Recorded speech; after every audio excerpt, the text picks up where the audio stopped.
Hi again then guys, and welcome to episode 26 of SuperSports, the review series for Gran Turismo's selection of exotic performance cars of a two-door nature, regardless of whether they have 4 seats or 2, but cars which sit between supercars and normal sports cars. And in this episode we're featuring one of the slightly more mainstream, using the word of course very loosely, but one of the more mainstream supersports models, and probably in real life one of the most successful. It's the Aston Martin DB9. Hugely popular car, massively and widely loved, fairly obvious to see why. It's pretty much Aston Martin, or was pretty much Aston Martin's flagship car. You could say that cars like the Vanquish are technically, but like with Lamborghini, the Vanquish is for Aston Martin what the Murcielago is for Lamborghini. That's their big, bad monster, whereas the Gallardo is the real moneymaker. And that's kind of like what the DB9 is to some extent for Aston Martin. The V8 Vantage as well, but primarily the DB9 is a massively successful Aston Martin model. And it's not difficult at all to see why. You get the classic Aston Martin class, the style, the looks, and with Aston Martins it's kind of like with Maseratis or Alfa Romeos. You don't really buy them because of what lap times they can do, you buy them because they're just really exquisitely made, fine, classy, good-looking cars. Cars which are made purely for the joy of driving and because you would want to own them. They're not generally thought of as cars built for people who are going on track days or trying to break records. That's just not the purpose. And to some degree you can feel that in these vehicles. The DB9 is no exception there. This car is never going to worry something like a Nissan GTR. Of course not. That would be a ridiculous notion. But it's not designed to. That's like saying that an Audi RS6 Estate couldn't worry a Koenigsegg 1.1. Of course it couldn't. It's not supposed to. It's a ridiculous notion to even compare the two. Now, in this case, they are both within the same or similar category, so a comparison can be made, but still, it's not really fair to.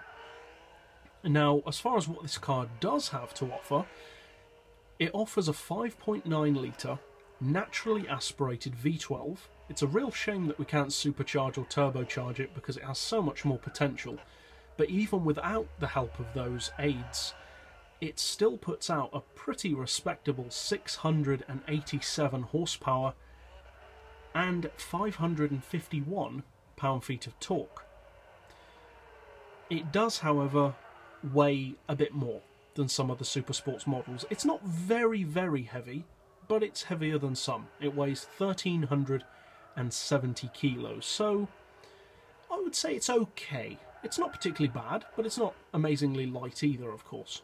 But considering the level of luxury and equipment that you get in an Aston, that's not surprising at all.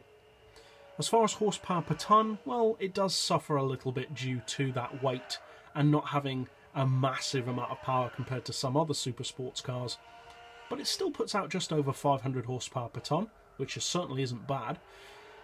Now the price is just over 180 grand for this particular 2006 model, which is the premium version of the DB9. For some reason, and I do not understand why, but we have 2 DB9s on Gran Turismo. One is a premium and one isn't. There is no reason to have both. They are a different year and they have a fractionally different spec, but there's no reason to have both. You would only ever need to buy the premium. I've bought the non-premium, it has no advantages. This car is the better of the two. This car is the version that should be on the game, the other one shouldn't be. I think they've just kept it in to boost numbers. To be honest, that seems to be something that Polyphony likes to do. Now, in terms of actual performance, this car also sits in a category which I would refer to as the more aesthetic supersports models. Cars which, as I said earlier, you buy for their looks and for the way they drive rather than how fast they are. Performance does come into it, but that's not the main reason why you buy it. You just buy it because it's a cool car that you like. In a similar category, as I said, to the Alfa Romeo 8C, the Maserati Gran Turismo, this car, the DB9, to some extent the V12 Vantage, not so much. And it has very similar performance to those cars. The top speed is around 240, just like the Alfa 8C and the Maserati Gran Turismo. And the acceleration is, again, very similar to those cars. Certainly not bad, but it's never going to worry something like a GTR or a Gallardo or a 458. It's just not on that same level. So overall, if you're looking for something that's going to beat GTRs, you may want to give the DB9 a pass. At certain PP levels, with a certain driver and a certain tune, you may well be able to beat a GTR. But that's just not really the point of the car. It can be done, but there's no real reason for it to be done.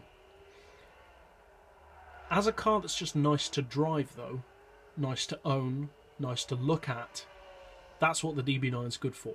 And I would say even more so the DBS, but unfortunately that isn't on the game. For now we have the DB9. It is thankfully a premium and it has a fantastic looking interior. So if you're the kind of person who favours purely winning races, you may want to stick to something like a GTR or an SLS. Whereas if you like the looks and the fun, the DB9's the car for you. So that's it for this episode. I'll see you guys next time, and as always, thanks for watching.